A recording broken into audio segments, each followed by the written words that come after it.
Isang malakas na dagok ang bumasag sa katahimikan ng mamahaling silid. Tumama ang kamao ni Ricardo Del Monte sa pader na gawa sa pinakamahal na materyales, ngunit hindi niya ininda ang sakit. Anumang sakit sa kanyang laman ay baliwala kumpara sa tunog na unti-unting dumudurog sa kanyang pagkatao. Isang iyak na walang tigil, isang tunog na parabang punyal na paulit-ulit na itinarak sa kanyang dibdib. Gawin ninyo ang lahat. Sigaw niya sa mga doktor na nakatayo sa isang sulok, mga balikat na bagsak sa pagkatalo. Binabayaran ko kayo ng milyon-milyon. Anong silbi ng mga diploma ninyo kung hindi ninyo mapatahan ang sarili kong anak? Nasa loob sila ng pinakamagarang suite ng St. Jude Medical Center, isang ospital na pag-aari mismo ng pamilya Del Monte. Nasa kanila ang pinakamodernong kagamitan at ang pinakamagagaling na espesyalista sa buong bansa. Ngunit sa harap ng walang humpay na pag-iyak ni Leo, ang kanyang bagong silang na anak, lahat sila ay walang silbi. Lumapit ang pinuno ng mga doktor, isang matandang lalaki na may salamin. Sir Ricardo, mahinahon nitong sabi, ginawa na po namin ang lahat ng pagsusuri. Walang mali sa physical health ni Baby Leo. He is perfectly healthy. Mula nang pumanaw si Ma'am Isabella, hindi pa po siya tumitigil sa pag-iyak. Ang pagbanggit sa pangalan ng kanyang yumaong asawa ay isa na namang punyal. Napapikit si Ricardo. Isabella, kung nandito ka lang sana. Alam mong hindi ko kaya ito. Tinalikuran niya ang mga doktor at dahan-dahang lumapit sa basinet na gawa sa salamin. Doon, nakahiga ang maliit na anghel na may mukha ng kanyang ina. Ngunit ang mga matay nakapikit sa tindi ng pag-iyak. Mapula ang buong mukha nito at ang maliliit na kamay ay nakakuyom. Araw at gabi, ganito ang eksena. Nag-aalok ang mga nurse ng gatas pero isusuka lang ni Leo. Sinubukan nilang palitan ng diaper, hehelihin, patutugtugin ng kung ano-anong klasikal na musika. Pero walang nangyari. Tila may isang malalim na kalungkutan ang bumabalot sa sanggol. Isang kalungkutang hindi kayang pawiin ng kahit anong yaman o siyensya. Iwanan na niyo muna akong lahat. Utos niya, ang boses ay pagod at basag. Narinig niya ang mga yabag na papalayo at ang pagsara ng pinto. Ngayon, silang dalawa na lang ng kanyang anak. Siya at ang ingay na sumisimbolo sa kanyang pinakamalaking kabiguan. Napaupo siya sa isang silya at ipinatong ang mga siko sa tuhod. Isinubsob ang muka sa kanyang mga palad. Isang bilyonaryo, isang CEO na kinatatakutan sa mundo ng negosyo. Isang lalaking kayang bilhin ang lahat. Ngunit hindi niya kayang bilhin ang katahimikan para sa kanyang anak. Maya-maya, may narinig siyang mahinang katok sa pinto. Hindi niya ito pinansin. Marahil ay isang nurse na susubok na naman ng panibagong teorya. Bumukas ng bahagya ang pinto. "Excuse me po, sir." Isang mahinang boses ng babae ang narinig niya. Nag-angat siya ng tingin, handa nang magbuga ng apoy. "Ano ang kailangan mo?" Nakatayo sa may pintuan ng isang babaeng payat, nakasuot ng simpleng bestida at may bitbit na maliit na bayo. Mukha itong pagod, ngunit may kakaibang lambot sa kanyang mga mata. Hindi ito mukhang nurse o doktor. "So sorry po sa abala," nauutal nitong sabi. "Ako po si Sofia. Dinalaw ko lang po ang tiyahin ko, si Aling Nena, isa po sa mga janitor dito. Narinig ko po kasi..." Ang iyak ng bata. Pasensya na po talaga.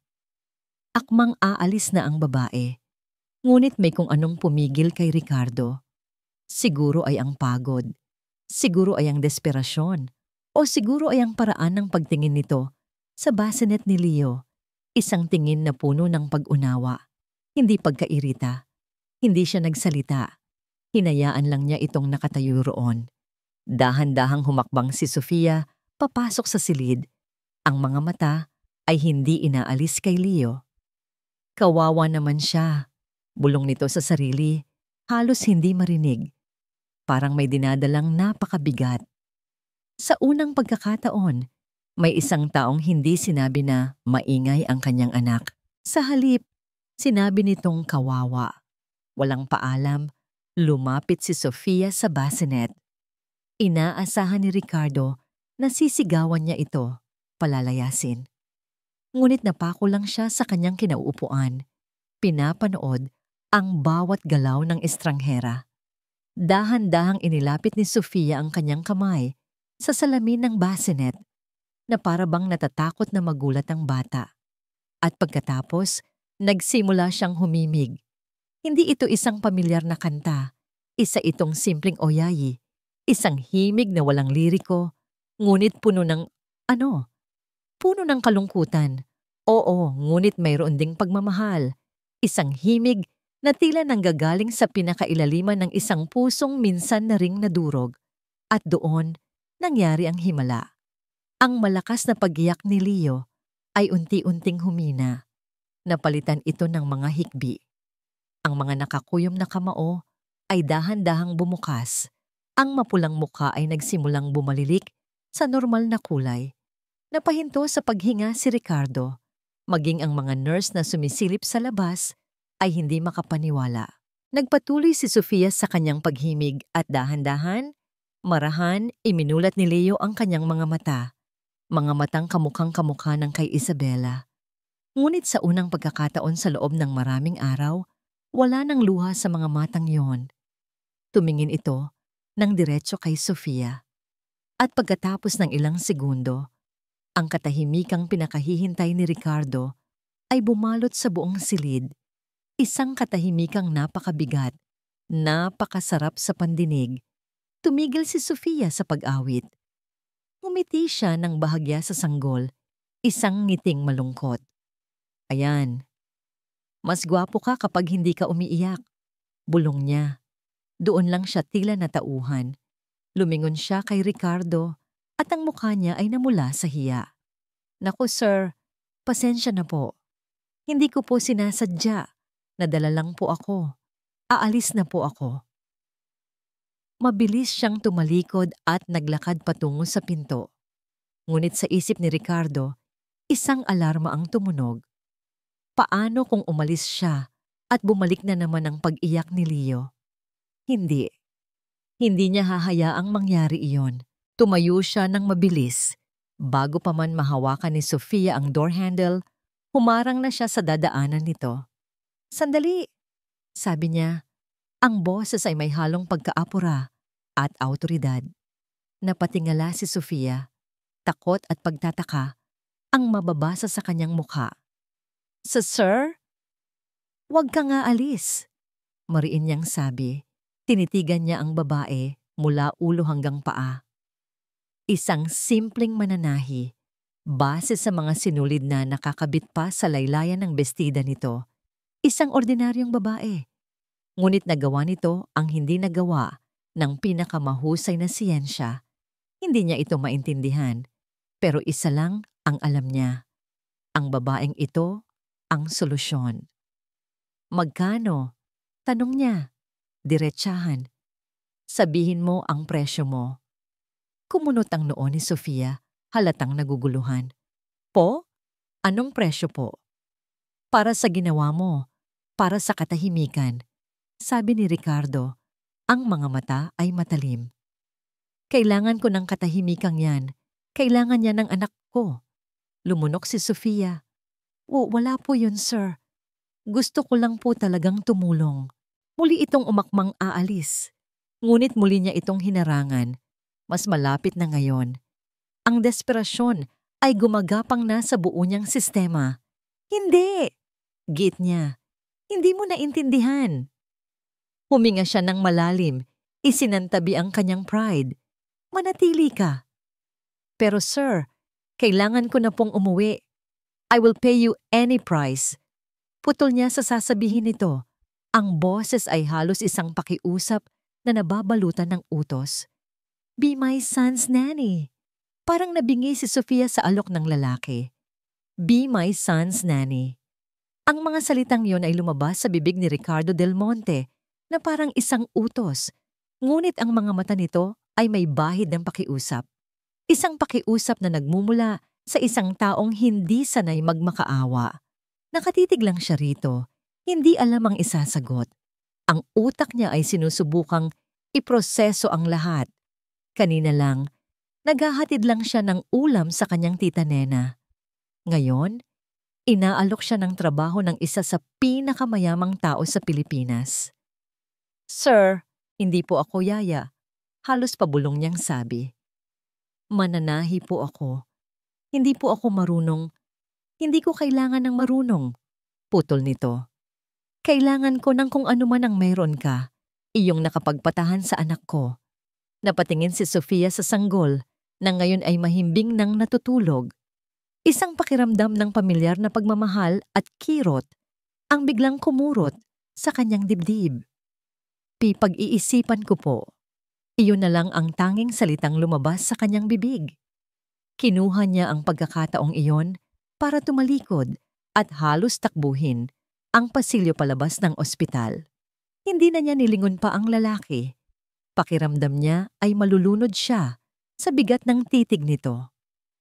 Habang nakasakay sa masikip na jeep pauwi, hawak niya ang isang maliit na papel na ipinaabot sa kanya ng sekretarya ni Ricardo bago siya makaalis. Isang business card na may nakaukit na gintong pangalan at numero ng cellphone. Ang papel ay tila nag-aapoy sa kanyang palad. Ang kanyang bahay ay isang maliit na kwartong inuupahan sa isang masikip na eskinita. Ang kabaligtaran ng maluwag at malamig na silid sa ospital. Pagpasok niya, ang unang bumungad sa kanya ay isang lumang baul sa paanan ng kanyang papag. Dahan-dahan niya itong binuksan. Ang amoy ng nakaraang panahon ay sumingaw mula rito. Sa ilalim ng mga luma niyang damit, naroon ang isang maliit na supot na tela. Nanginginig ang mga kamay niya nang ilabas niya ang laman nito. Isang pares ng medyas na kasing liit ng kanyang hinlalaki. Isang bonet na kulay asul at isang maliit na damit na may burdang pangalan. Angelo. Niyakap niya ang damit at umupo sa sahig. Hinahayaang bumuhos ang mga luhang kanina pa niya pinipigilan. Ito ang naiwang alaala ng kanyang anak. Ang kanyang munting anghel na kinuha sa kanya ng napakaaga. Ang iyak ni Baby Leo kanina. Iyon ang iyak na gusto niyang marinig mula kay Angelo noong mga huling sandali nito sa ospital. Ngunit ang kanyang anak ay nanatiling tahimik hanggang sa tuluyan ng nawalan ng hininga. Paano niya aalagaan ang anak ng iba kung ang sarili niyang anak ay hindi niya nagawang iligtas? Ang ideya ay tila isang pagtataksil. Ngunit ang pagtingin sa mapayapang mukha ni Leo kanina, nagbigay yon ng isang kakaibang ginhawa sa kanyang pusong matagal ng basag. Kinagabihan, dumating ang kanyang tita Nena mula sa trabaho. Nakita nito ang namumugto niyang mga mata at ang damit pambata sa kanyang kandungan. "Sofia, anak," malumanay na sabi nito habang hinahaplos ang kanyang likod. "Naalala mo na naman siya." Hindi sumagot si Sofia. Sa halip, ikinuwento niya ang nangyari sa ospital, ang alok ni Sir Ricardo. Nakinig ng mabuti ang kanyang tiyahin. "Isang malaking pagkakataon yan, Sofia. Ang sweldo na inaalok niya ay sapat na para makalipat tayo sa mas maayos na lugar. Para sa pagpapagamot ko. May sakit sa puso si Aling Nena at kailangan nito ng regular na maintenance na gamot. Iyon ang pangunahing dahilan kung bakit rumaraket si Sofia sa pananahi.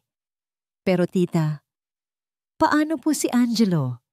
Humikbi si Sofia. Para ko na pong pinagtataksilan ang alaala niya. Umupo si Aling Nena sa tabi niya at hinawakan ang kanyang kamay. "Hindi, anak.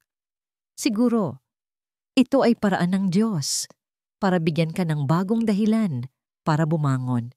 Hindi mo papalitan si Angelo. Walang makakapalit sa kanya. Pero marahil, sa pag-aalaga mo sa batang yon, dahan-dahan ding hihilom ang mga sugat mo." May punto ang kanyang tiyahin, ngunit ang takot ay naroon pa rin. Takot na pumasok sa isang mundong hindi kanya. Isang mundo ng mga Del Monte. Kinabukasan, hindi pa rin siya makapagdesisyon. Pinagmasdan niya ang business card sa ibabaw ng kanyang maliit na mesa. Ricardo Del Monte, CEO, Del Monte Group of Companies.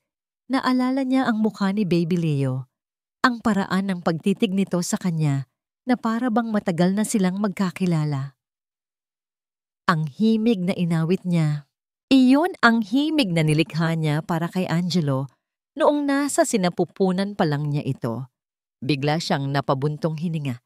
Isang buntong hiningang may kasamang desisyon. Kinuha niya ang kanyang lumang cellphone at tiniyak na may sapat itong charge. Inilagay niya ang kanyang pinakamatinong bestida at isinuklay ang buhok.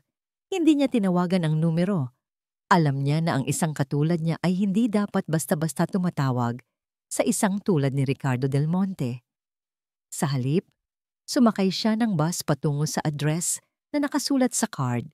Isang address sa isang pribadong subdivision na ang mga pader pa lang ay mas mataas na sa kanyang mga pangarap. Nang bumaba siya sa tapat ng dambuhalang gate na bakal, pakiramdam niya ay lalamunin siya ng buo. Huminga siya ng malalim. Inipon ang lahat ng natitira niyang lakas ng loob. Naglakad siya palapit sa guardhouse. Ano pong kailangan nila? Tanong ng gwardiya. Tinitingnan siya mula ulo hanggang paa. Pinapunta po ako ni Sir Ricardo Del Monte, sabi niya. Ipinakita ang business card na para bang isa itong pasaporte.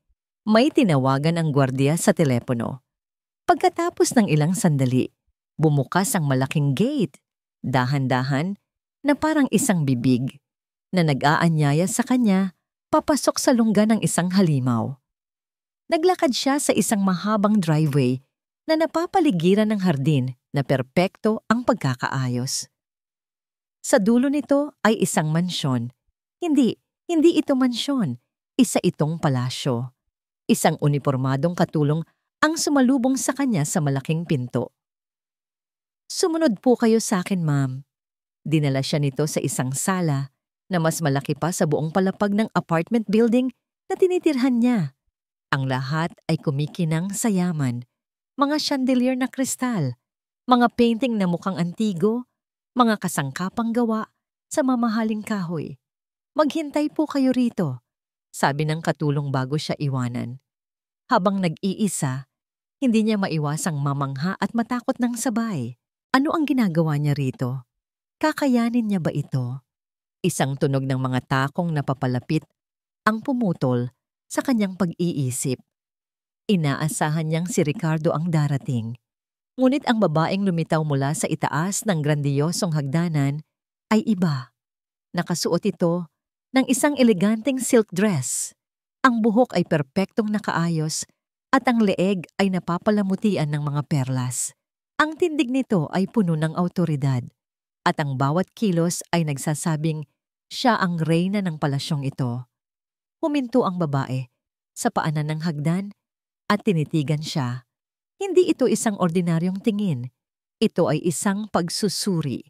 Isang tingin na tila binabalatan ang kanyang pagkatao, hinuhusgahan ang kanyang murang damit, ang kanyang pagiging hamak. Isang tingin na malamig pa sa yelo. Ang babae sa paanan ng hagdan ay hindi nagsalita.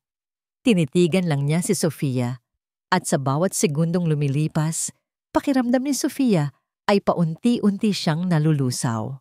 Ang tingin nito ay tila isang scanner na sinusuri ang lahat ng kanyang kapintasan, ang gasgas sa kanyang murang sapatos, ang kupas na kulay ng kanyang bestida, ang kaba na hindi niya maitago sa kanyang mga mata. So, ikaw? Sa wakas ay nagsalita ang babae. Ang boses ay kasing kinis ng seda, ngunit kasing lamig ng yelo. Ikaw ang himala. May diin sa huling salita. Isang diin na puno ng pangungutya. Dahan-dahan itong bumaba sa huling baitang ng hagdan at lumapit sa kanya. Ako si Elvira Del Monte. Ina ako ni Ricardo. Tumango si Sofia, hindi makapagsalita. Naramdaman niya ang panlalamig ng kanyang mga kamay. Ito pala ang ina. Ang reyna ng palasyong ito. Nakakagulat. Pagpapatuloy ni Doña Elvira, umiikot sa kanya na parang isang agilang nagmamasid sa kanyang biktima.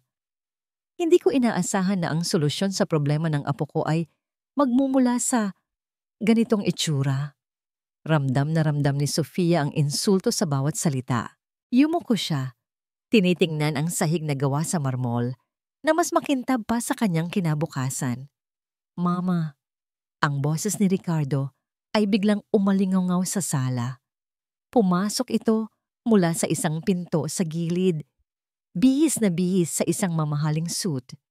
Saglit na nawala ang tensyon sa hangin. Nandito ka na pala, Sofia, sabi ni Ricardo. Ang tono niya ay formal, pang-negosyo. Siya ang ina ko, si Doña Elvira. Nagkakakilala na kami, sagot ni Doña Elvira. Hindi inaalis ang matalim na tingin kay Sofia at sinusubukan kong intindihin kung bakit kailangang manirahan sa pamamahay ko ang isang estranghera. Mama, napag-usapan na natin to, sabi ni Ricardo. May bahid ng pagkainip.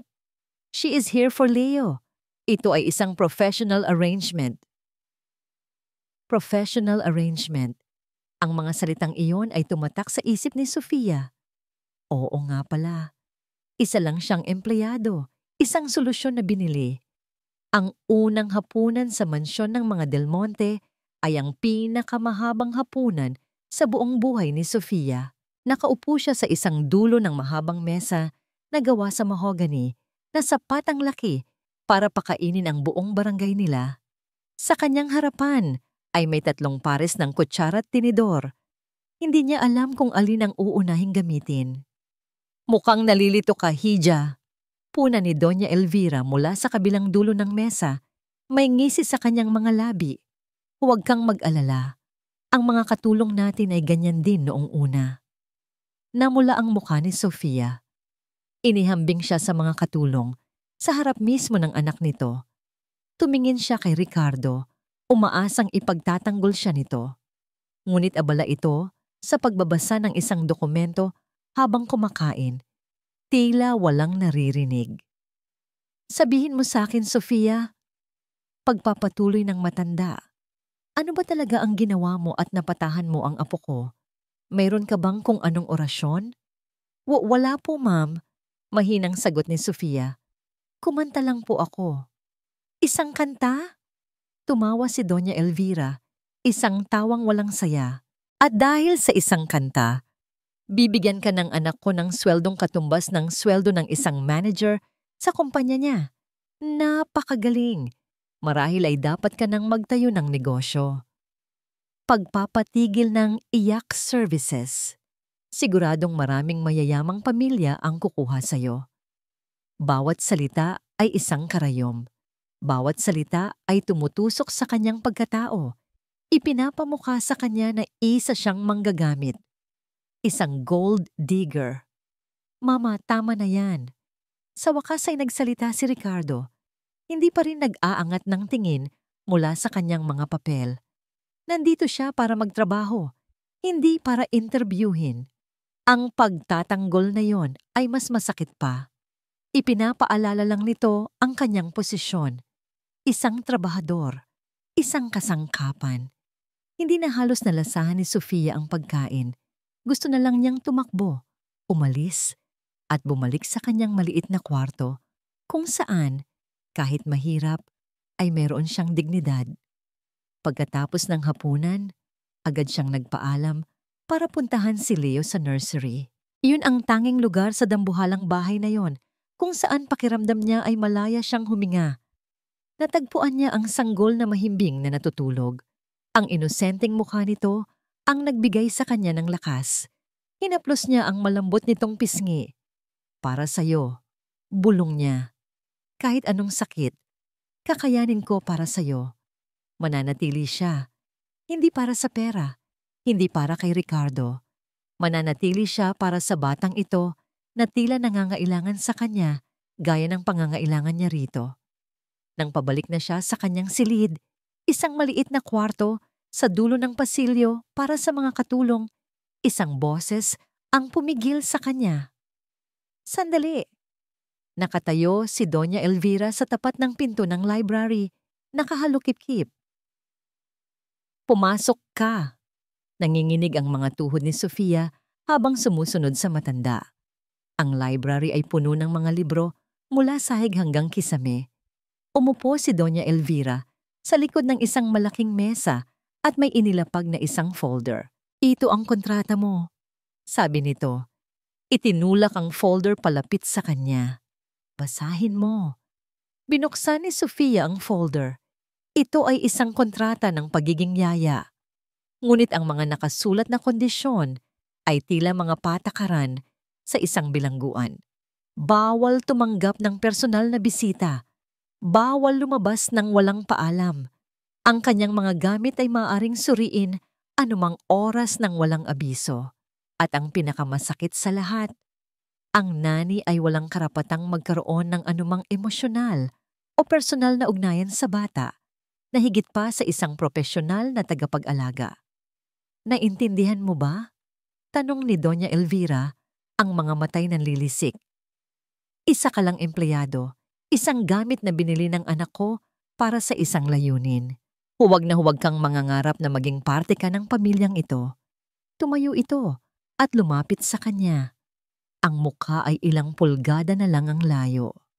"Tandaan mo ang iyong lugar." Mariin nitong bulong. Puno ng pagbabanta ang boses.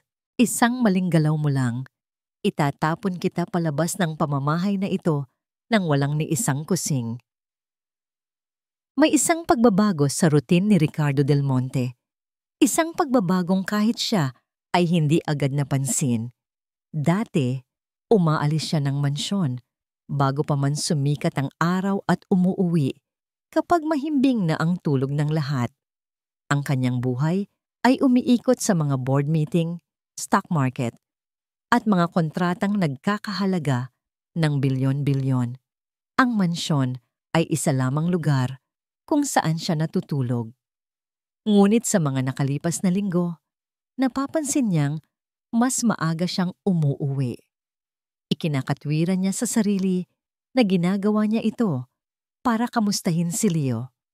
Ngunit kung aaminin niya sa kanyang sarili, may isa pang dahilan. Isang hapong umuwi siya nang hindi inaasahan. Narinig niya ang isang mahinang tawa mula sa hardin. Dahan-dahan siyang sumilip mula sa bintana ng kanyang library. Doon, sa ilalim ng puno ng mangga, nakaupo si Sofia sa isang kumot habang kalong-kalong si Leo. Hindi niya ito kinakantahan. Kinakausap niya ito na parang isang matandang kaibigan. "Alam mo ba, Leo?" narinig niyang sabi ni Sofia. "Ang gwapo-gwapo mo. Siguradong maraming magkakagustong babae sa'yo paglaki mo. Pero dapat, isa lang ang pipiliin mo, ha? Yung pinakamabait." Biglang ngumiti si Leo, isang totoong nangiti na hindi pa kailanman nakita ni Ricardo. At bilang tugon, tumawa si Sofia. Isang tawang simple, walang halong arte. Isang tawang tila musika na pumuno sa buong hardin. At sa hindi maipaliwanag na dahilan, naramdaman ni Ricardo ang paggaan ng isang bagay sa loob ng kanyang dibdib. Isang bagay na matagal na niyang hindi nararamdaman. Hindi niya namalayan na nakangiti na rin pala siya habang pinapanood sila mula sa malayo. Isang gabi, nagising ang buong mansyon sa malakas na pag-iyak ni Leo. Mabilis na bumangon si Ricardo at patakbong tinungo ang nursery. Naabutan niya roon si Sofia na hindi mapakali habang hawak ang umiiyak na sanggol. "Anong nangyayari?" tanong niya. Bakas ang pag-aalala. "Mataas po ang lagnat niya, sir." Sagot ni Sofia, ang boses ay nanginginig. "Kanina pa po hindi bumababa." Agad na tinawagan ni Ricardo ang personal na doktor ng pamilya. Ngunit habang hinihintay ito, si Sofia ang kumilos. Kumuha siya ng isang planggana, ng maligamgam na tubig, at isang maliit na tuwalya. Dahan-dahan niyang pinunasan ang buong katawan ni Leo, mula sa noo hanggang sa maliliit nitong mga paa, habang humihimig ng pamilyar na oyayi. Umupo si Ricardo sa isang sulok, pinapanood ang bawat galaw ng babae. Nakita niya ang dedikasyon, ang pag-aalaga na hindi matutumbasan ng anumang sweldo. Hindi ito kilos ng isang empleyado. Ito ay kilos ng isang ina. Nang dumating ang doktor, bumaba na ng bahagya ang lagnat ni Leo. Isang viral infection lang daw ito at kailangan lang ng gamot at sapat na pahinga. Nakahinga sila ng maluwag. Hindi na bumalik sa kani-kanilang silid si Ricardo at Sofia. Magdamag silang nagbantay sa tabi ng kuna ni Leo. Sa katahimikan ng gabi, sa unang pagkakataon, nag-usap sila hindi bilang amo at empleyado. Salamat. Basag ni Ricardo sa katahimikan. Napatingin sa kanya si Sofia. Para po saan, sir? Sa ginawa mo kanina. Alam mo kung anong gagawin. Ako. Nataranta ako. Ito ay isang pag-amin ng kahinaan, isang bagay na bihira niyang gawin. Isang maliit na ngiti ang sumilay sa labi ni Sofia. Natural lang po yan sa isang magulang. Isang sandali ng katahimikan. Nagkaroon ka na ba ng anak? Tanong ni Ricardo dahan-dahan na para bang naglalakad sa manipis na yelo. Nakita niya ang pagbabago sa mga mata ni Sofia. Isang kislap ng sakit ang dumaan doon, ngunit mabilis din itong nawala. Opo, sir. Mahina nitong sagot. Isang anghel na ngayon ay nasa langit na.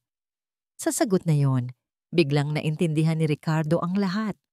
Ang lalim ng kanyang pagkalinga, ang lungkot sa kanyang mga oyayi, ang pag-unawa sa yak ng isang sanggol. Hindi na sila muling nagsalita pagkatapos noon.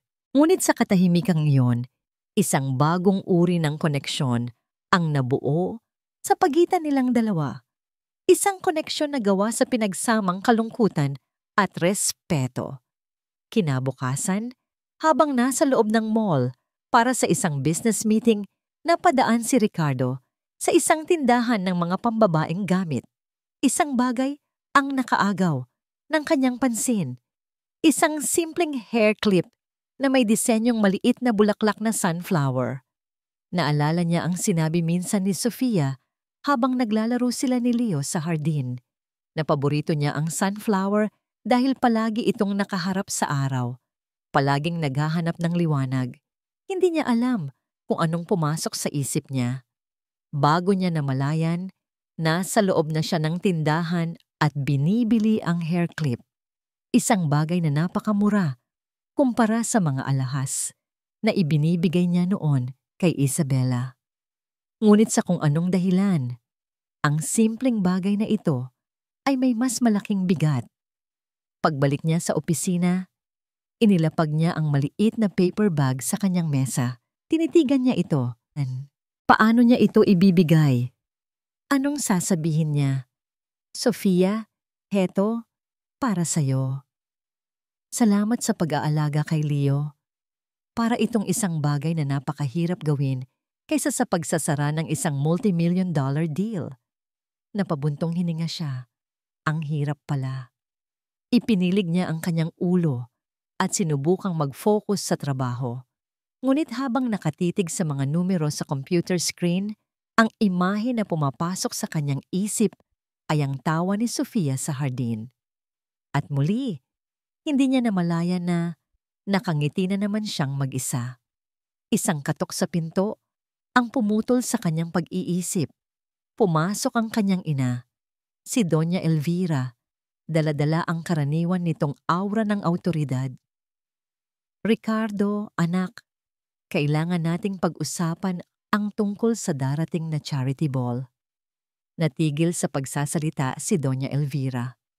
Ang kanyang mga mata ay hindi nakatingin kay Ricardo, kundi sa isang maliit na paper bag sa ibabaw ng mesa. Ang paper bag kung saan nakalagay ang sunflower hair clip. Dahan-dahan itong lumapit at kinuha ang laman nito. Ano ito? Tanong niya. Itinaas ang simpleng hair clip. Hindi sumagot si Ricardo. Tumingin si Doña Elvira mula sa hair clip patungo sa mga mata ng kanyang anak. Walang emosyon ang kanyang mukha, ngunit unti-unting nagdilim ang kanyang mga mata, na para bang isang ulap ang biglang tumakip sa araw. Sa loob ng ilang linggo, nagsimulang maramdaman ni Sofia ang isang bagay na matagal na niyang kinalimutan, ang pakiramdam ng pag-asa.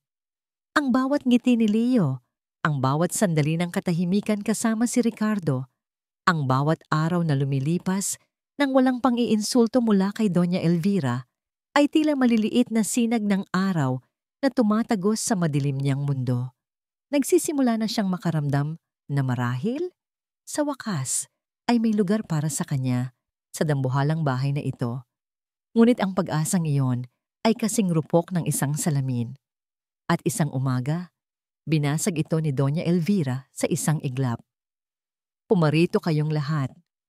Ang boses ni Doña Elvira ay umaling-awngaw sa buong mansyon, nag-uutos at puno ng awtoridad.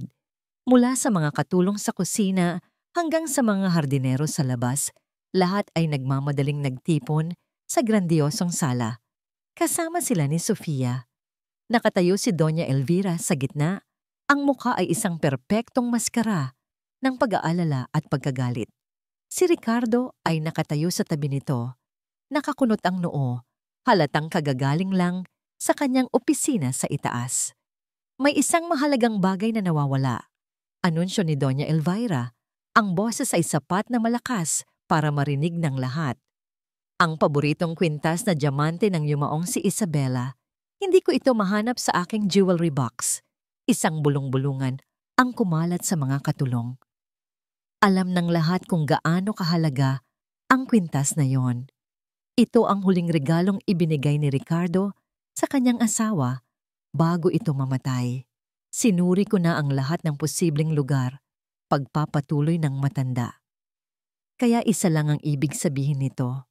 May isang magnanakaw sa pamamahay na ito. Ang mga salitang yon ay nagpatahimik sa lahat. Ang bawat isa ay nagsimulang magtinginan, may halong pagdududa at takot. Tumingin si Doña Elvira sa paligid.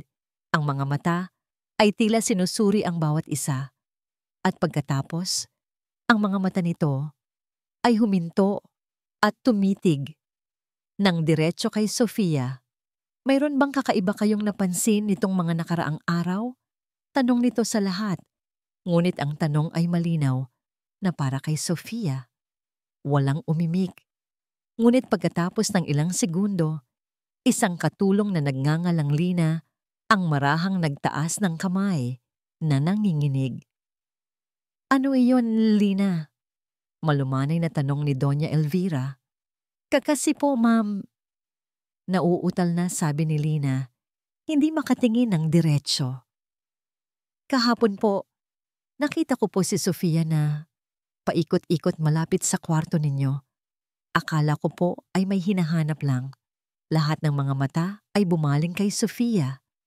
Pakiramdam niya ay biglang uminit ang kanyang mukha. Hindi po totoo yan. Tanggi niya. Nasa Hardin po kami ni Leo maghapon kahapon. Ganun ba?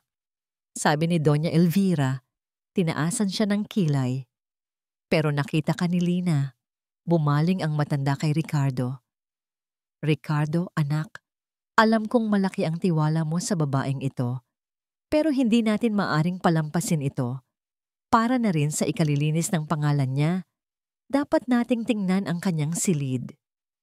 Nanigas si Sofia sa kanyang kinatatayuan. Ang kanyang silid? Ang kanyang munting espasyo ng kaligtasan? Hindi po ako magnanakaw, ma'am. Maniwala po kayo. Pakiusap niya. Ang boses ay nagsisimula ng manginig. Tumingin siya kay Ricardo, nagmamakaawa. Naghahanap ng kahit anong senyales ng pagtitiwala. Ngunit ang mukha nito ay isang blangkong maskara, hindi mabasa. Para maging patas sa lahat, papayag ako. Malamig na sabi ni Ricardo, gumuho ang mundo ni Sofia. Sinundan ng lahat si Doña Elvira patungo sa maliit na silid ni Sofia sa dulo ng pasilyo. Pakiramdam niya ay isa siyang kriminal na ihahatid sa kanyang bitayan. Simulan niyo na! Utos ng matanda sa dalawa pang katulong. Walang awa. Hinalughog ng mga ito ang kanyang mga gamit. Ang iilan niyang damit ay inilabas sa aparador.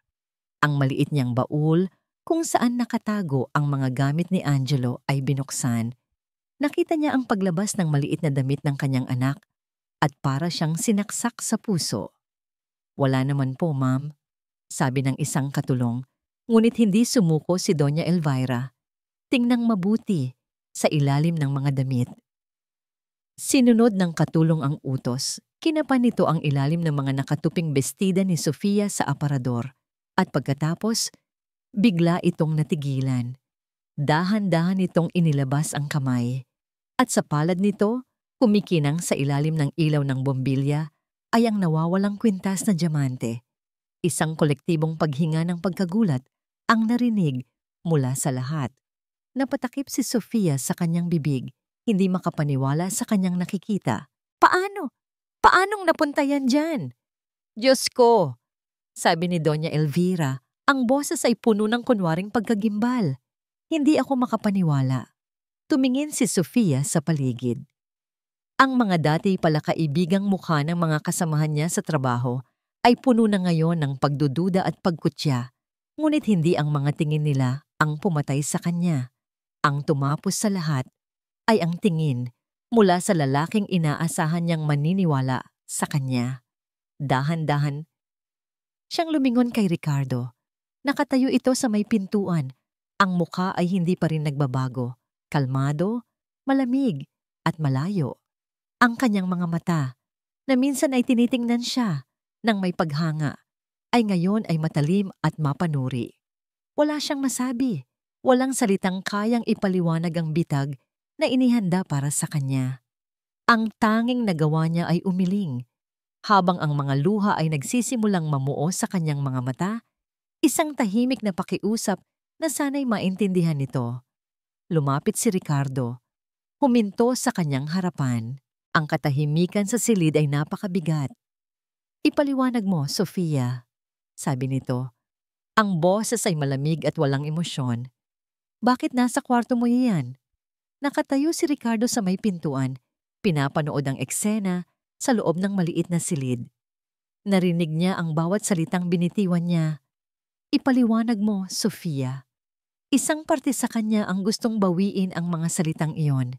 Isang parte sa kanya ang gustong lumapit kay Sofia, alisin ang mga luha sa mga mata nito, at sabihing, alam kong hindi mo ito ginawa. Ngunit sa mundo ng mga Del Monte, ang emosyon ay isang kahinaan. Ang tiwala ay isang bagay na pinaghihirapan, hindi basta-bastang ibinibigay. Tumingin siya sa kanyang ina. Nakita niya ang isang bahagyang kislap ng tagumpay sa mga mata nito, isang kislap na pilit nitong tinatago sa likod ng maskara ng pagkagimbal. At sa sandaling iyon, alam na niya. Hindi siya naniniwala na si Sofia ang kumuha. Pero kailangan niya ng patunay. Dalhin ninyo si Lina sa aking opisina. Utos niya sa isang security guard bago tumalikod at iwanan si Sofia sa gitna ng kahihiyan. Ang bawat hakbang palayo ay tila isang pagtapak sa naglalagablab na uling. Sa loob ng kanyang soundproof na library, umupo si Ricardo sa harap ng isang malaking monitor. Iwanan niyo ako, utos niya sa security personnel. Nang mag-isa na lang siya, mabilis na tinipan ng kanyang mga daliri ang keyboard. In-access niya ang security footage mula sa mga nakaraang araw. Ito ang kalamangan ng pagiging may-ari ng lahat. Bawat sulok ng kanyang pamamahay ay may mata. Pinatakbo niya ang video sa high speed. Ang mga mata ay nakatutok sa pasilyo na malapit sa silid ng kanyang ina. At sa kwarto ni Sofia, walang kahina-hinala. Ngunit hindi siya sumuko. Alam niya ang estilo ng kanyang ina. Laging may palda, laging may ginagamit na ibang tao. Itinuon niya ang atensyon sa footage ng hardin. Sa oras kung kailan sinabi ni Lina na nakita niya si Sofia na paikot-ikot. Nakita niya roon si Sofia. Oo, ngunit kasama nito si Leo, masayang naglalaro sa ilalim ng puno. Imposibleng nasa dalawang lugar siya ng sabay. Isang kasinungalingan. At kung nagsinungaling si Lina, ibig sabihin ay mayroon itong itinatago. Binalikan niya ang footage sa pasilyo. Sa pagkakataong nasa hardin si Sofia at doon, nakita niya ito. Isang babaeng nakasuot ng uniforme ng katulong ang maingat na pumasok sa silid ni Sofia. Wala itong dalang kahit ano. Ngunit paglabas nito, pagkatapos ng ilang minuto, tila may kinakapa ito sa kanyang bulsa bago nagmamadaling umalis. Iprinot niya ang mukha ng babae, hindi si Lina. Isa ito sa mga personal na alalay ng kanyang ina. Isang malamig na galit ang gumapang sa buong katawan ni Ricardo. Isang galit na hindi para sa katulong, kundi para sa sarili niyang ina. Para sa sarili niya, dahil hinayaan niyang mapahiya ang isang inosenteng tao.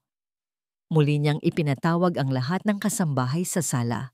Kasama na roon si Sofia na nakayuko at namumutla at si Lina na hindi mapakali. Dumating din si Doña Elvira, nagtataka. "Anak, ano na naman ito?" Hindi sumagot si Ricardo. Sa halip, ikinonekta niya ang kanyang laptop sa malaking TV screen sa sala. Isang click lang at ang video ng katulong na pumapasok sa kwarto ni Sofia ay umere para makita ng lahat. Narinig niya ang mga bulungan, nakita niya ang panlalaki ng mga mata ni Lina at ang pagkagimbal sa mukha ng kanyang ina. "Hindi pagnanakaw ang nangyari dito," mariing sabi ni Ricardo. Ang boses ay mababa, ngunit puno ng bigat. "Ito ay isang bitag," itinuro niya si Lina. "At ikaw, nagsinungaling ka." Nagsimulang umiyak si Lina. "Utos lang po sa akin si Ricardo. Patawad po." "Sino ang nag-utos sa'yo?" tanong niya, kahit alam na niya ang sagot. Lahat ng mata ay bumaling kay Doña Elvira. Ngunit nanatili itong matatag. Ang mukha ay hindi nagpapakita ng anumang emosyon maliban sa pagkainis. "Kalokohan ito, Ricardo. Pinararatangan mo ang sarili mong ina dahil sa isang hamak na yaya?" Doon napuno si Ricardo. Ang galit na kanina pa niya pinipigilan ay sumabog. Hamak na yaya? Sigaw niya, isang bagay na hindi pa niya nagagawa sa harap ng kanyang ina. Ang hamak na yaya na ito ang nag-iisang taong nagbigay ng kapayapaan sa anak ko. Ang hamak na yaya na ito ang binalak ninyong sirain dahil lang sa inyong walang kwentang pride. Lumapit siya sa kanyang ina, ang mga matay nag-aapoy. "Tama na, Ma. Hindi ko hahayaang saktan niyo pa siya." Tumalikod si Ricardo at hinanap ng kanyang mga mata si Sofia. Ngunit wala na ito sa sala. Nataranta siya. Mabilis niyang tinakbo ang mga pasilyo, sinilip ang bawat silid, ang nursery, ang kusina. Pero wala siya, hanggang sa napatingin siya sa labas. At sa gitna ng hardin, habang biglang bumuhos ang malakas na ulan, nakita niya ito. Nakatayo si Sofia sa gitna ng ulan, nakatingala sa langit, na para bang hinahayaan ang bawat patak na hugasan ang sakit na nararamdaman niya. Ang kanyang mga balikat ay nanginginig sa pag-iyak. Walang pag-aalinlangan. Lumabas si Ricardo. Hindi na niya ininda ang ulan na agad bumasa sa kanyang mamahaling damit. Naglakad siya palapit dito. Nang makita siya ni Sofia, sinubukan nitong punasan ang kanyang mga luha, ngunit mas marami pang tumulo, humahalo na sa tubig ulan. Walang nagsalita. Sa halip, dahan-dahang itinaas ni Ricardo ang kanyang kamay at marahang hinapos ang pisngi nito. Pinupunasan ang mga luha gamit ang kanyang hinlalaki. Nagkatitigan sila sa gitna ng malakas na ulan. Ang galit, ang sakit, ang pag-aalinlangan. Lahat ay tila nahugasan. Ang natira na lang ay ang bugso ng damdamin na pareho nilang hindi na kayang itago. Hindi na niya napigilan ang sarili. Dahan-dahan niyang inilapit ang kanyang mukha sa mukha nito. At sa ilalim ng buhos ng ulan, sa gitna ng hardin, hinalikan niya si Sofia. Hindi ito isang simpleng halik.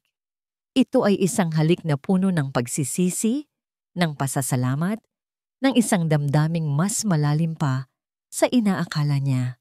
Ito ay isang halik na nagsasabing, "Ako na ang bahala sa'yo."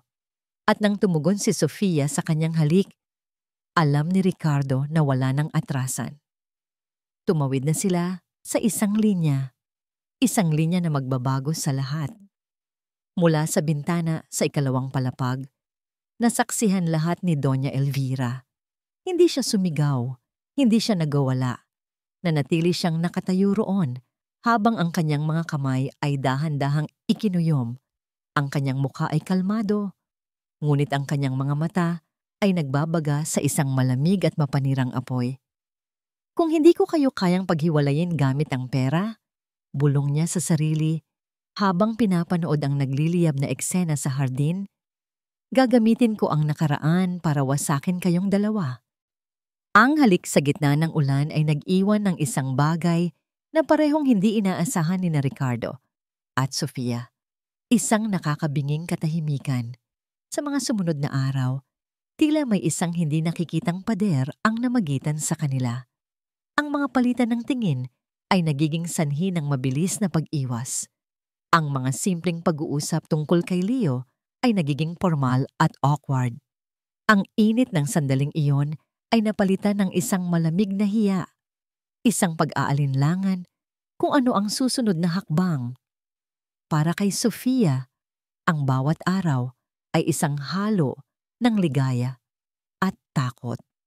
Ang alaala ng mga labi ni Ricardo sa kanya ay nagpapadala ng kuryente sa buong katawan niya, isang pakiramdam na matagal na niyang hindi naramdaman. Ngunit kasabay nito ang takot. Ano ang ibig sabihin ng halik na yon? Isang bugso lang ba ng damdamin? O may mas malalim na kahulugan? Naging mas maingat din si Doña Elvira. Wala nang mga direktang insulto. Ang matalim nitong mga salita ay napalitan ng isang mapanuring katahimikan. Ngunit para kay Sofia, ang katahimikang yon ay mas nakakatakot. Ito ay ang katahimikan bago ang isang malakas na bagyo. Isang umaga, habang nag-aalmusal, sinira ni Doña Elvira ang katahimikan. Napakagaling talaga ng pag-aalaga ni Sofia kay Leo. Sabi nito, ang tono ay matamis na parang pulot, ngunit may nakatagong lason. Para na talaga siyang tunay na ina. Marahil ay dahil may sarili na rin siyang karanasan bilang isang ina, hindi ba? Natigilan si Sofia sa pagsubo ng pagkain. Ang biglaang pagbanggit sa kanyang nakaraan ay tila isang malamig na kamay na humaplos sa kanyang batok. Tumingin si Ricardo sa kanyang ina, may pagbabala sa kanyang mga mata. Mama. Oh, bakit anak? Patuloy ni Doña Elvira, tila inosente. Wala namang masama sa sinabi ko. Sa katunayan, nakakabilib. Isipin mo, ang mag-alaga sa anak ng iba pagkatapos ng isang trahedya. Napakatatag. Bawat salita ay idinisenyo para saktan si Sofia, para ipaalala sa kanya ang kanyang kabiguan. Nabalitaan ko kamakailan ng isang kwento sa TV. Dagdag pa nito, hindi inaalis ang tingin kay Sofia. Isang yaya ang naging sobrang attached sa alaga niya. Nalaman na lang ng pamilya na ginagawa na pala niyang pamalit sa sarili niyang anak na namatay dahil sa sarili niyang kapabayaan. Nakakatakot, hindi ba? Napayuko si Sofia. Ang kutsara sa kanyang kamay ay nagsimulang manginig. Ang mga demonyo ng kanyang nakaraan, ang mga salitang kapabayaan at kasalanan ko ay muling bumulong sa kanyang isipan. Doña Elvira, tama na po. Mahinang pakiusap niya. Ngunit hindi pa tapos ang matanda. Tumingin ito kay Ricardo. Anak, sigurado ka ba na ang pagmamahal na ipinapakita niya kay Leo ay para talaga kay Leo? O baka naman, nakikita niya lang sa apo ko ang anino ng sarili niyang anak? Ang tanong na yon ay binitawan sa hangin. Puno ng kamandag. Isang tanong na idinisenyo para magtanim ng duda, hindi lamang kay Ricardo, kundi pati na rin kay Sofia mismo. Totoo ba? Si Leo ba ay isang pamalit lang? Hindi na nakayanan ni Sofia. Tumayo siya. Papasensya na po. Pupuntahan ko lang po si Leo. Nagmamadali siyang umalis sa dining hall, ngunit narinig pa niya ang huling sinabi ni Doña Elvira kay Ricardo. Tingnan mo, ni hindi man lang niya kayang pag-usapan. Ano kayang nangyari sa anak niya? Siguro ay may tinatago siyang isang madilim na sekreto. Sa pasilyo, sumandal si Sofia sa pader, Hinahabol ang kanyang hininga. Pakiramdam niya ay sinasakal siya. Ang ginagawa ni Doña Elvira ay mas masahol pa sa mga direktang insulto. Ginagamit nito ang pinakamasakit na parte ng kanyang buhay bilang isang sandata. Narinig niya ang mga yabag na papalapit. Si Ricardo. Sofia ni. Tawag nito. Ang boses ay malumanay. Huwag po, sir. Sabi niya. Hindi ito tinitingnan. Okay lang po ako. Hindi ka okay. Lumapit ito sa kanya. Huwag mong pakinggan ang sinasabi ng ina ko. Pero paano kung may punto siya? Tanong niya. Ang boses ay basag.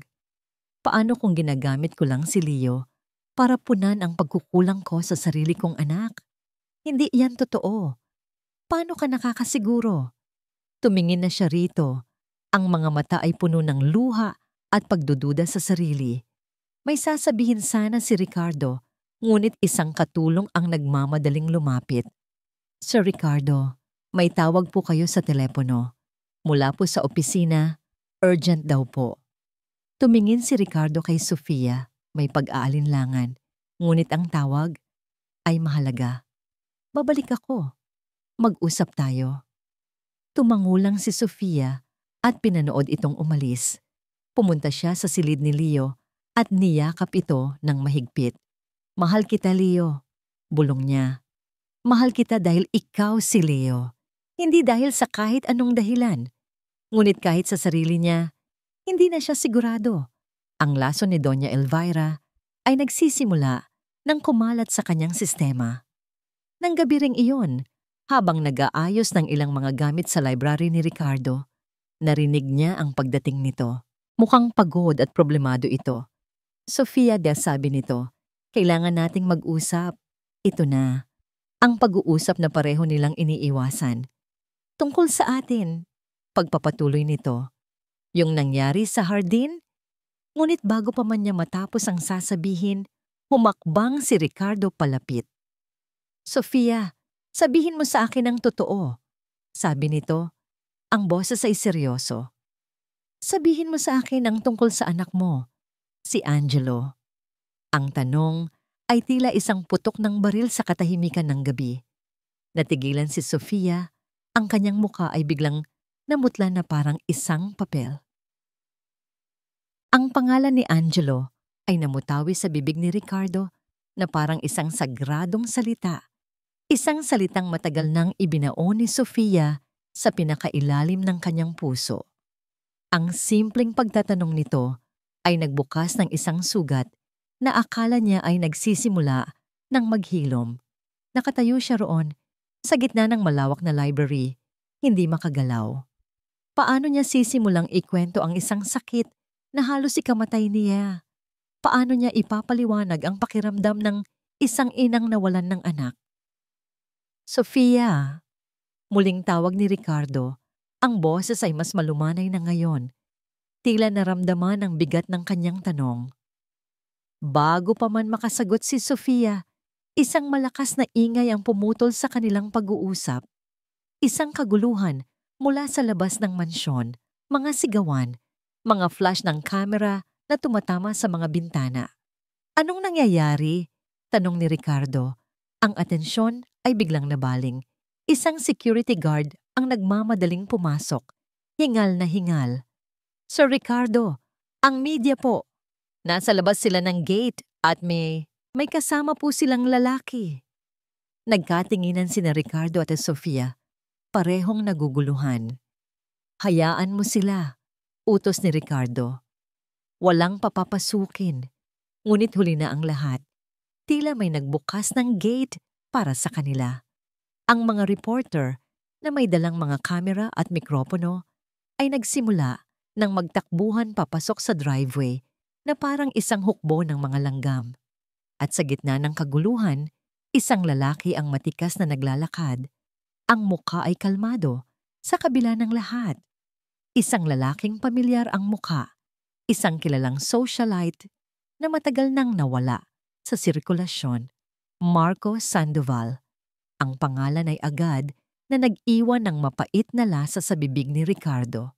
Si Marco, Ang lalaking minsan ay naging matalik niyang kaibigan bago naging karibal sa puso ni Isabela. "Ricardo!" sigaw ni Marco. Ang boses ay malakas at malinaw. Tinitiyak na maririnig ng lahat ng kamera. "Lumabas ka dyan! Kailangan nating mag-usap." Walang pagpipilian. Lumabas si Ricardo sa malaking pinto. Kasunod si Doña Elvira na halatang nagulat din sa mga pangyayari. Nanatili si Sofia sa loob, nakasilip mula sa bintana. Ang puso ay kumakabog sa hindi malamang dahilan. "Ano ang kailangan mo, Marco?" Malamig na tanong ni Ricardo, pinipigilan ng galit. Anong ibig sabihin ng eskandalong ito? Isang mapang-asar na ngiti ang sumilay sa labi ni Marco. "Eskandalo? Hindi, Ricardo.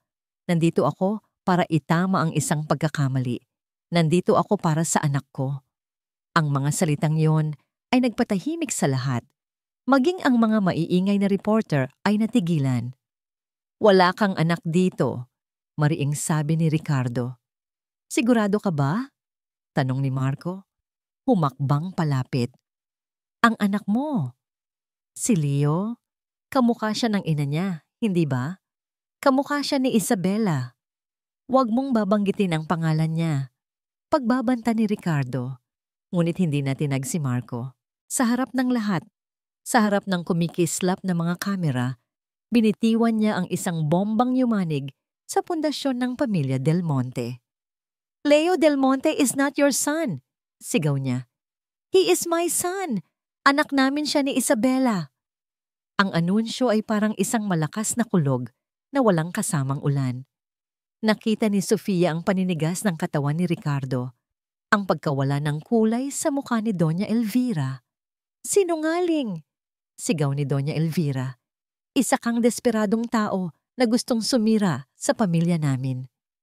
"Patunayan mo," hamon ni Ricardo. Ang boses ay mababa, ngunit nanginginig sa galit. "Iyon mismo ang plano ko," sagot ni Marco. Ang mga mata ay nagliliyab. Tumingin siya ng diretso sa pinakamalapit na news camera na para bang kinakausap ang buong bansa. "Hinihiling ko ang isang DNA test para mapatunayan na ako ang tunay na ama ni Leo. Hinihiling ko ang karapatan ko para bawin ang sarili kong anak." Ang mga salita ay tila mga bala na tumama hindi lang kay Ricardo, kundi sa buong pangalan ng mga Del Monte. Ang eskandalo, ang kahihiyan. Mula sa bintana, napatakip ng bibig si Sofia. Hindi si Leo, anak ni Ricardo? Paano? Ang buong eksena ay isang malaking bangungot. Ang mga reporter ay nagkakagulo, nagsisigawan ng mga tanong. Si Doña Elvira ay halos himatayin.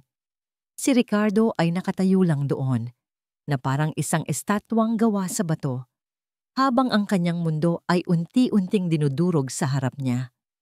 Ang tanong tungkol kay Angelo ay biglang nawala sa isip ni Sofia. Napalitan ito ng isang mas malaking tanong. Kung hindi anak ni Ricardo si Leo, sino na ngayon ang batang pinangakuan niyang aalagaan? At sino na ngayon ang lalaking unti-unti na niyang minamahal? Ang mansyon ng mga Del Monte, na dati isang simbolo ng kapangyarihan at katahimikan, ay naging sentro ng isang media circus. Ang mga telepono ay walang tigil sa pagtunog. Ang mga balita sa TV at internet ay walang ibang laman, kundi ang mukha ni Marco Sandoval at ang kanyang mapangahas na akusasyon. Sa gitna ng kaguluhan, si Sofia ang naging anchor, habang si Ricardo at Doña Elvira ay abala sa pakikipag-usap sa mga abogado. Si Sofia ang nanatili sa tabi ni Leo, tinitiyak na ang ingay at tensyon sa labas ay hindi makakaapekto sa bata. "Kahit anong mangyari, nandito lang ako," bulong niya sa natutulog na sanggol. "Hindi kita iiwan." Isang gabi, habang nag-aalboroto ang pamilya sa library, kinausap siya ni Ricardo. Ang mukha nito ay pagod, ang mga mata ay may malalim na eye bags, ngunit meron pa ring determinasyon. "Sofia, kailangan ko ng pabor," sabi nito. "May mga importanteng dokumento ako sa aking safe sa opisina. Ito ang kombinasyon.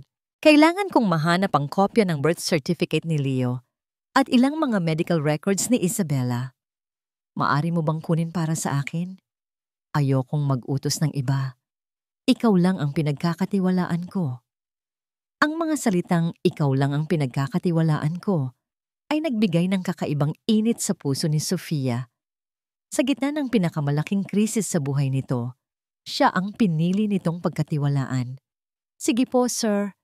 Gagawin ko. Sagot niya ng walang pag-aalinlangan. Pumunta siya sa malawak na library.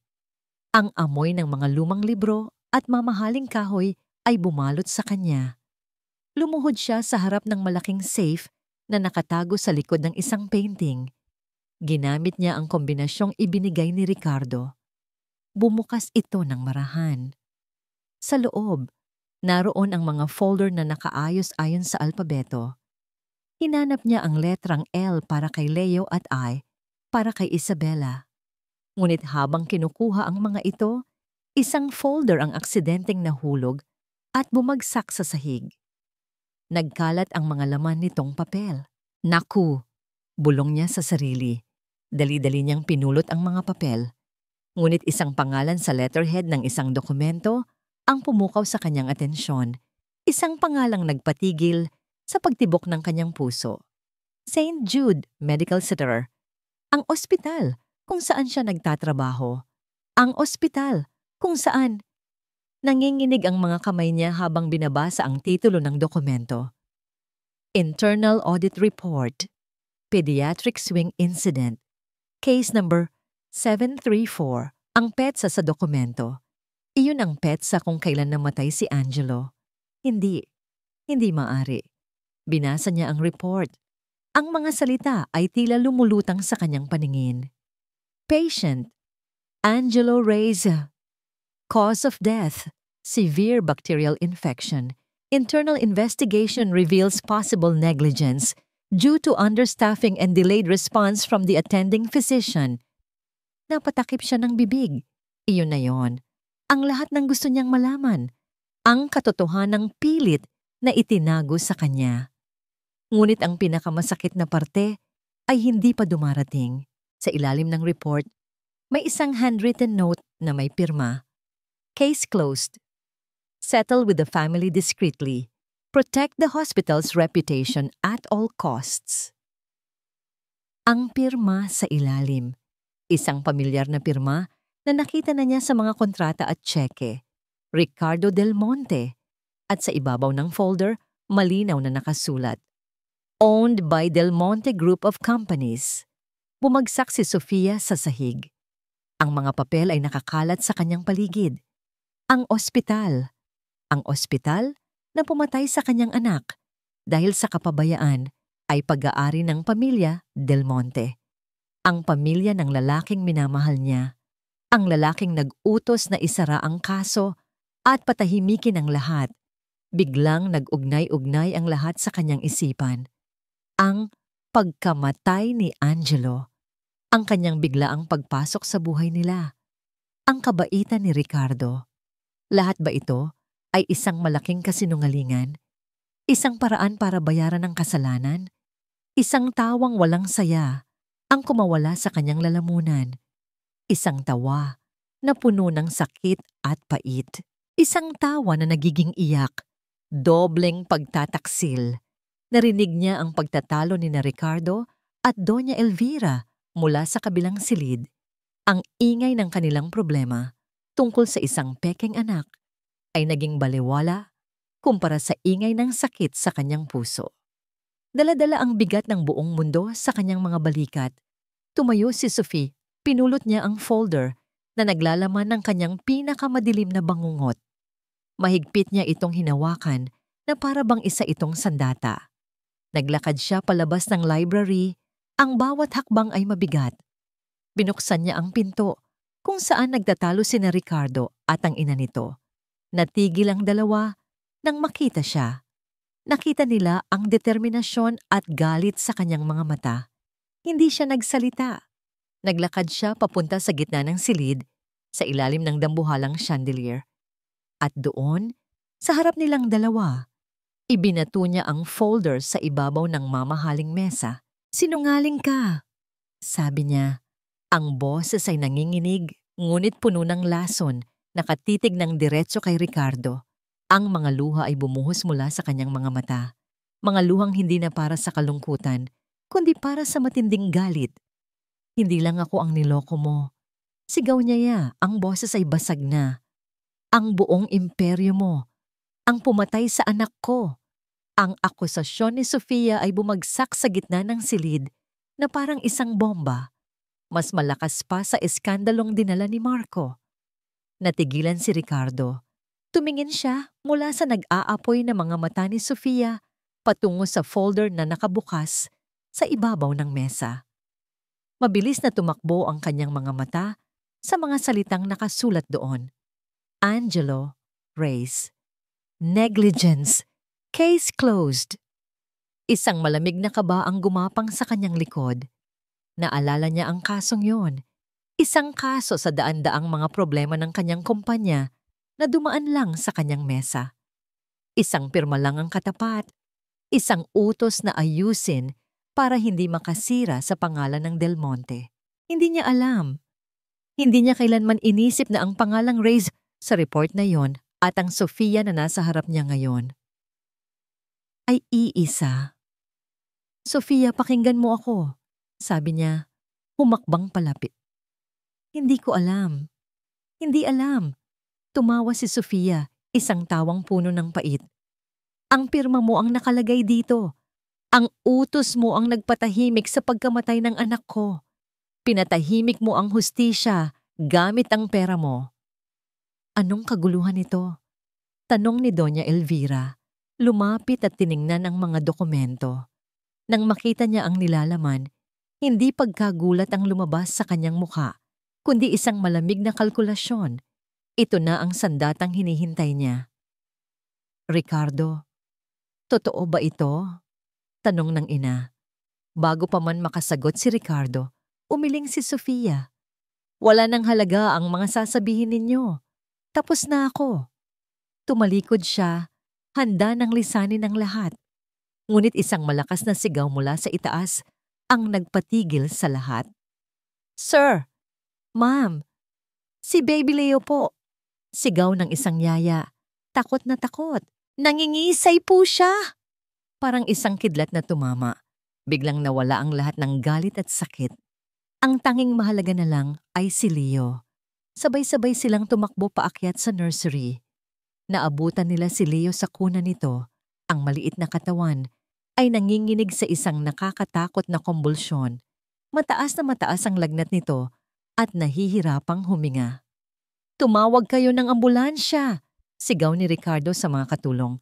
Ang mga nurse ng pamilya ay natataranta. Hindi alam ang gagawin. Ngunit si Sofia, sa kabila ng nanginginig na mga kamay at pusong durog, ay pumasok sa mode na alam niya. Ang mode ng isang inang lumalaban para sa buhay ng kanyang anak. "Kumuha kayo ng maligamgam na tubig at tuwalya. Bilis," utos niya. "Hubarin ninyo ang makapal niyang damit. Itagilid ninyo ang ulo niya para hindi niya malulon ang dila niya." Ang kanyang boses ay puno ng awtoridad. Isang awtoridad na nagmumula sa karanasan. Sinunod siya ng lahat, maging si Ricardo. Si Doña Elvira ay nakatayo lang sa isang sulok, napako sa kanyang kinatatayuan. Pinapanood ang babaeng kinamumuhian niya na siya, ngayong nag-iisang kumukontrol sa sitwasyon. Habang pinupunasan ni Sofia ang nag-aapoy na katawan ni Leo, bumubulong siya. "Laban? Leo, laban. Huwag kang susuko, nandito ako." Sa bawat haplos, sa bawat bulong, nakikita ni Ricardo hindi ang isang galit na babae, kundi isang ina na handang ibigay ang lahat. Nakikita ni Doña Elvira hindi ang isang hamak na yaya, kundi isang babaeng may tapang at pagmamahal na hindi niya kailanman naunawaan. Nang dumating ang mga paramedics, kontrolado na ni Sofia ang sitwasyon. Bumaba na ang kumbulsyon. Dinala nila si Leo sa ospital, ang St. Jude Medical Center. Sa loob ng emergency room, habang hinihintay ang balita mula sa mga doktor, Walang nagsasalita. Si Ricardo ay nakaupo sa isang tabi. Ang ulo ay nakasubsob sa kanyang mga palad. Dinudurog ng dalawang magkaibang kasalanan. Ang isa sa nakaraan at ang isa sa kasalukuyan. Si Sofia ay nakatayo sa harap ng salamin ng pinto. Hindi inaalis ang tingin sa loob kung nasaan si Leo. Biglang lumapit si Doña Elvira kay Sofia. Ang mukha ng matanda ay wala ng bakas ng pagmamataas. Ang naroon na lang ay ang takot ng isang lola. "Salamat," sabi nito, halos pabulong. "Kung hindi dahil sa'yo." Hindi lumingon si Sofia. "Ginawa ko po yon para kay Leo, hindi para sa inyo." Samantala, sa kabila ng krisis sa pamilya, hindi tumigil ang legal team ni Ricardo. Habang nasa ospital, tumawag ang kanyang abogado. "Sir Ricardo," sabi nito sa kabilang linya, "may balita na po ako tungkol kay Marco." "Ano yon?" Walang ganang tanong ni Ricardo. "Nakausap po namin ang dati niyang sekretarya. Handa po siyang tumestigo. Inamin niya na binayaran siya ni Sir Marco para pekein ang ilang medical records ni Ma'am Isabella. Ang buong plano ay para lang makakuha ng pera mula sa inyo. Isa po itong extortion attempt. Isang maliit na sinag ng liwanag, ngunit hindi ito mahalaga ngayon. At sir," dagdag ng abogado, "nakuha na po natin ang resulta. Ang resulta ng DNA test." Napahinto sa paghinga si Ricardo. "Ano ang resulta?" May isang sandali ng katahimikan sa kabilang linya. "Congratulations, Sir Ricardo. 99.9%. Kayo po ang ama." Ang balita ay dapat nagdulot ng kaligayahan, ngunit habang tinitingnan niya si Sofia na nakatayo sa kabilang dulo ng hallway, alam niyang ang isang laban ay tapos na, ngunit ang pinakamalaking laban ay ngayon palang magsisimula. Lumabas ang doktor mula sa emergency room, tinatanggal ang kanyang face mask. "Kamusta ang anak ko?" agad na tanong ni Ricardo. Ngumiti ang doktor. "He's stable. Mataas na lagnat lang na nag-trigger ng febrile seizure. Buti na lang at nagawa ninyo ang first aid. Kung hindi, maaring nagkaroon ng komplikasyon. Napakagaling ng ginawa ng misis ninyo." Hindi na itinama ni Ricardo ang doktor. Tumingin lang siya kay Sofia na ngayon ay napaupo sa sahig, umiiyak. Hindi na sa galit, kundi sa ginhawa. Dahan-dahang lumapit si Ricardo. Iniabot niya ang kanyang cellphone kay Sofia. Sa screen, naroon ang text message mula sa kanyang abogado. "DNA result, 99.9% match. Father, confirmed." Tiningnan ni Sofia ang cellphone, pagkatapos ay tumingin siya kay Ricardo. "Alam ko marami akong kasalanan, Sofia," sabi ni Ricardo. Ang boses ay basag. "Pero isa lang ang totoo sa lahat ng ito. Anak ko si Leo at kailangan ka namin. Kailangan kita." Ang mga sumunod na araw ay ginugol sa tahimik na pagbabantay sa silid ng ospital. Si Leo ay mabilis na gumaling. Ang kanyang mga ngiti ay unti-unting bumabalik. Hindi alintana ang bagyong namuo sa paligid niya. Ngunit ang katahimikan sa pagitan ni Ricardo at Sofia ay mas mabigat kaysa sa anumang sigawan. Nag-uusap sila para lamang sa mga pangangailangan ni Leo. Gatas, gamot, palit ng diaper. Ang mga personal na usapin, ang mga sugat na binuksan ay nananatiling nakabitin sa hangin. Isang umaga, habang pinapanood ni Sofia ang balita sa TV sa loob ng silid, biglang lumitaw ang mukha ni Ricardo sa screen. Nagpatawag ito ng isang biglaang press conference. Napatigil sa paghinga si Sofia. Ano na naman ito? Sa harap ng daan-daang reporter, tumayo si Ricardo sa isang podium, hindi bilang isang bilyonaryong nasangkot sa eskandalo, kundi bilang isang ama at isang lalaki na may paninindigan. Una, inilahad niya ang resulta ng DNA test at ang mga ebidensya ng extortion attempt ni Marco Sandoval. Malinaw at mabilis niyang nilinis ang pangalan ni Leo at ang integridad ng kanyang pagiging ama. Ngunit hindi doon natapos. Huminga siya ng malalim at ang kanyang mga mata ay tila tumingin ng diretso sa kamera na para bang kinakausap niya si Sofia. May isa pa akong bagay na kailangang ituwid. Sabi niya, ang boses ay matatag. Ilang linggo na ang nakalipas. Isang malisyosong akusasyon ng pagnanakaw ang ibinato sa isang miyembro ng aking tahanan. Sa harap ninyong lahat, gusto kong sabihin na si Mrs. Sofia Reyes ay isang taong may busilak na puso at dignidad. Siya ay biktima ng isang malupit na paninira at ako, bilang pinuno ng tahanang iyon, ay humihingi ng paumanhin sa kahihiyang idinulot nito sa kanya. Napatakip ng bibig si Sofia, ginagawa niya ito sa harap ng buong mundo. At pagkatapos, binitiwan ni Ricardo ang pinakabigat na salita. Higit pa riyan, pagpapatuloy niya, ang Del Monte Group ay inaako ang buong responsibilidad sa isang insidente ng medical negligence sa aming pag-aaring St. Jude Medical Center na nagresulta sa pagpanaw ng isang batang nagngangalang Angelo Reyes. Bilang CEO, ako ay personal na humihingi ng tawad kay Mr. Sofia, ang ina ng bata, at ipinapangako ko sa harap ninyong lahat na hindi ako titigil hanggat hindi nabibigyan ng hustisya ang kanyang anak, kahit pa mga hulugan ito ng pagsasakdal sa sarili naming ospital. Pagkatapos ng anunsyong iyon, hindi na siya sumagot ng anumang tanong. Tumalikod siya at umalis sa podium. Iniiwan ang buong media sa estado ng pagkabigla. Sa silid ng ospital, ang mga luha ay malayang dumadaloy sa mga pisngi ni Sofia. Mga luha ng gulat, ng sakit, ngunit sa kauna-unahang pagkakataon, ng ginhawa. Kinagabihan, pumasok si Ricardo sa silid. Si Leo ay mahimbing nang natutulog. Nagtama ang kanilang mga mata. Walang nagsalita. Sa halip, lumapit si Ricardo at umupo sa silya sa tabi ng kama kung saan nakaupo si Sophie. Nakita mo? Tanong nito. Tumango si Sofia, hindi makapagsalita. Iyon ay simula pa lang, Sofia. Sabi ni Ricardo, ang boses ay puno ng sinseridad.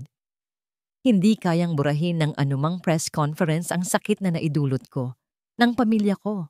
Alam ko yon. Huminga siya ng malalim.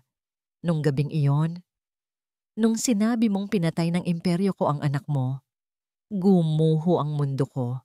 Dahil totoo, naging abala ako sa pagpapalago ng yaman, sa pagpapatakbo ng negosyo, na hindi ko na nakita ang mga taong nasasagasaan sa proseso.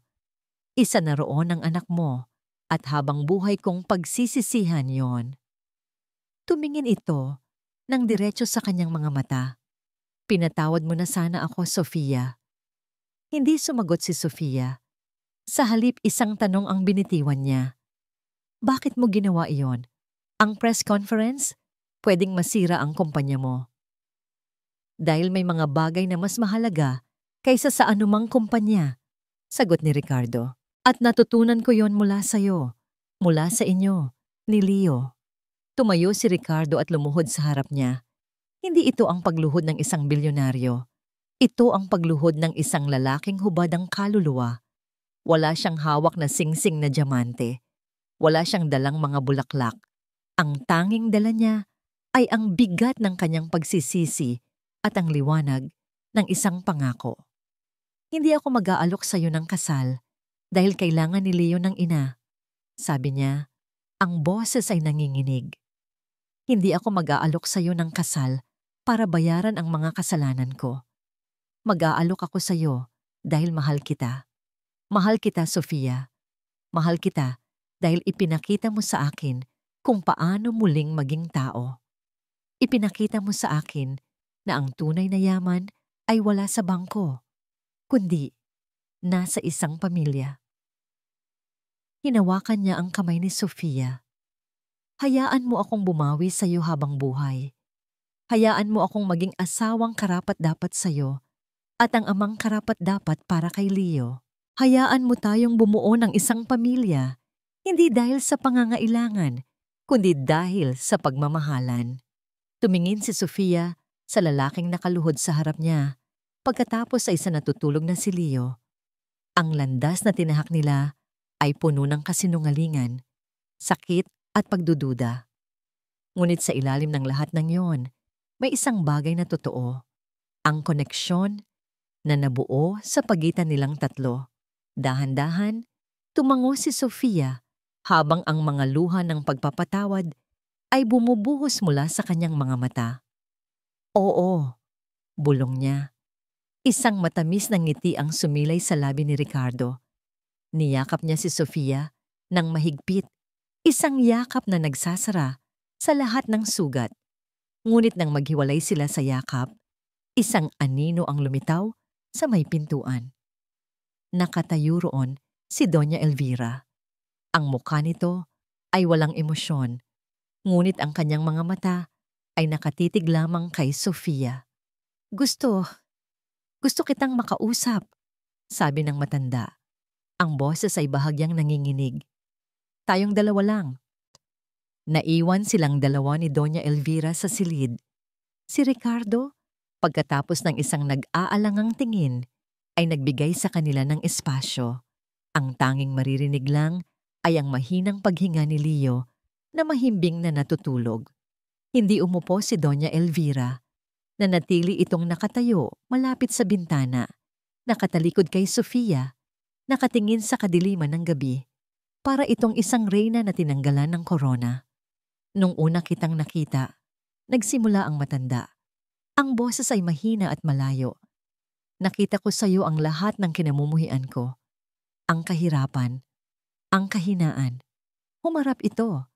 At sa unang pagkakataon, nakita ni Sofia ang isang bagay sa mga mata nito na hindi niya pa nakikita dati. Pait. Galing din ako sa wala, Sofia. Pag-amin nito. Mas mahirap pa sa'yo. Nagtrabaho ako bilang katulong. Tiniis ko ang lahat ng pang-aapi at pangmamaliit para lang makarating sa kinalalagyan ko ngayon. Ipinangako ko sa sarili ko na hinding-hindi na ako babalik sa putik na yon. Hinding-hindi. Doon na intindihan ni Sofia. Ang galit ni Doña Elvira sa kanya ay hindi galit sa kung sino siya, kundi takot. Takot na makita ang sarili nitong nakaraan sa mukha ni Sofia.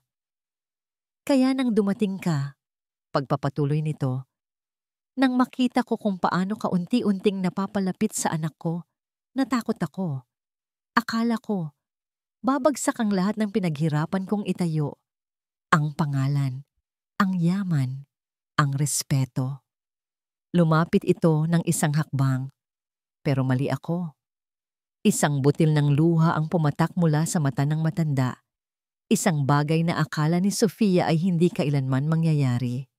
Nung gabing iyon, nung nakita kong nilalabanan mo ang kamatayan para sa apo ko, habang ako ay nakatayo lang doon, na parang isang estatwa, doon ko nakita ang tunay na lakas.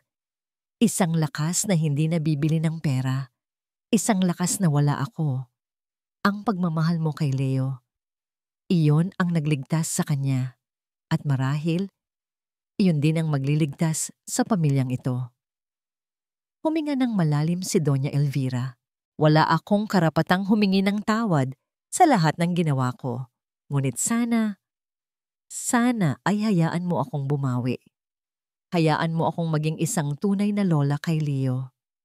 Hindi sumagot si Sofia. Sa halip, lumapit siya sa kuna at marahang hinaplos ang buhok ng natutulog na bata. Tumingin siya kay Doña Elvira at ngumiti ng bahagya. Lahat ng bata ay karapat-dapat magkaroon ng isang lola na nagmamahal sa kanila. Iyon lang ang kailangan.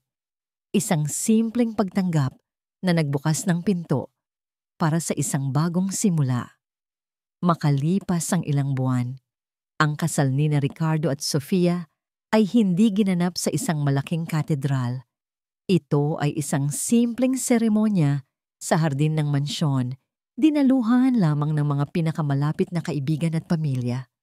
Nakasuot si Sofia ng isang simpleng puting bestida na siya mismo ang nagdisenyo. Habang naglalakad siya sa aisle, hawak niya sa isang kamay ang isang bouquet ng sunflowers at sa kabilang kamay ang maliit na kamay ni Leo, na ngayon ay masigla ng nakakatayo. Sa dulo ng aisle, naghihintay si Ricardo, hindi bilang CEO ng Del Monte Group, kundi bilang isang lalaking natagpuan ang kanyang tunay na yaman. Sa tabi nito ay nakatayo si Doña Elvira, nakangiti, isang tunay at mainit na ngiti. Ang pundasyon ng isang matibay na pagsasama ay hindi ang kawalan ng problema, sabi ng pari, kundi ang kakayahang harapin ang mga ito ng magkasama na may pagpapatawad at pag-unawa. Nang magpalitan sila ng I do, hindi lang ito isang pangako ng pagmamahalan, kundi isang pangako ng paghilom. Sa halip na isang grandiyosong reception, isang simpleng salo-salo ang idinaos. Ngunit bago magsimula ang kainan, may isang mahalagang anunsyo. Tumayo sina Ricardo at Sofia sa harap ng kanilang mga bisita. Ngayong araw, nagsimula si Sofia, ang boses ay matatag, ay hindi lamang simula ng aming pagsasama bilang pamilya. Ito rin ang simula ng isang bagong adhikain. Bilang pagbibigay-pugay sa isang anghel na nagbabantay sa amin mula sa langit. Pagpapatuloy ni Ricardo, at bilang pag-asa para sa maraming pamilya sa hinaharap, formal naming inilulunsad ang Angelo Reyes Foundation. Isang banner ang ibinaba, nagpapakita ng logo ng foundation, isang sunflower na may kamay ng isang bata sa gitna. Ang Angelo Reyes Foundation, paliwanag ni Sofia, habang ang kanyang mga mata ay nangingilid sa luha ng saya, ay isang non-profit organization na magbibigay ng libreng legal at pinansyal na tulong sa mga pamilyang biktima ng medical negligence. Dahil walang sinumang ina ang dapat maranasang mag-isa ang sakit na pinagdaanan ko. Isang masigabong palakpakan ang pumuno sa hardin. Niyakap ni Ricardo si Sofia at sa kanilang tabi, kinalong ni Doña Elvira si Leo, hinalikan ito sa pisngi. Ang huling eksena ay hindi nagtatapos sa isang halik. Nagtatapos ito sa isang ordinaryong hapon, makalipas ang ilang linggo. Nasa hardin ang pamilya. Si Ricardo, nakasuot ng simpleng t-shirt, ay nagtutulak ng duyan kung saan nakaupo si Leo. Si Sofia naman ay nakaupo sa isang kumot, nagdidilig ng mga sunflower. Lumapit si Doña Elvira, may dalang isang pitzel ng malamig na juice. Umupo ito sa tabi ni Sofia. Ang gaganda ng mga bulaklak mo, sabi nito. Lagi po silang nakaharap sa araw, sagot ni Sofia, nakangiti. Palaging naghahanap ng liwanag. Nagkatinginan ng dalawang babae, isang tingin ng pag-unawa na nabuo mula sa pinakamatinding sakit. Biglang tumunog ang cellphone ni Ricardo. Ito ay isang tawag mula sa foundation. May isang ina na humihingi ng tulong, isang kaso na kailangan nilang harapin. Tumingin si Ricardo kay Sofia. Tumango siya. Hindi ito ang happily ever after na parang sa fairy tale. Ang kanilang buhay ay hindi magiging perpekto. May mga pagsubok pa ring darating.